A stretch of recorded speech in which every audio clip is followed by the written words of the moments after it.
Okay, ang entrance pa lang sa Team Bride, sa isahan na sila. Isahan na sila. Ah, okay. Ladies and gentlemen, presenting our Team Bride and Team Groom. Isahan na. Pasok ka na.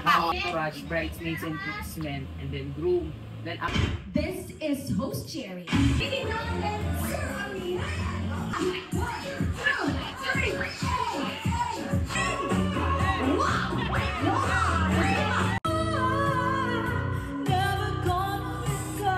about to begin our countdown and this Okay ko.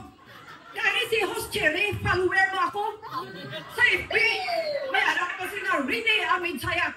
I will go there. May doha ka event mo kapon sa Davao ka. Kaya imagine, pananalitaan ng isang ninang sa kasal. Kapag sinasabi ng isang ninang o ninong sa kasal ang salitang star, quotation mark, panipi sa Filipino, bilang isang simbolo ng gabay, inspirasyon, at pag-asa sa bagong buhay ng mag-asawa. Hayop ka, si Inay ay ilaw ng tahanan. Si Ana ay isang magandang bulaklak tulad ni Karen Joy sa umagang ito o sa hapong ito. May dalawa pa akong nakuha kanina na learning kay Father.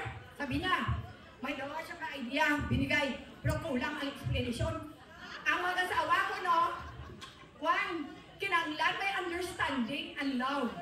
No? Till death do us part hanggang sa dulo ng walang hanggan. Huwag kalimutan ang understanding and love. Pero sa kayo ng mga millennials, understand mo ay mga panangaprohubog? No way! No way! Kaya mo lang na, madabog kayo salamat. Host Cherry, magpapicture kita karoon. Para sa susunod na eleksyon!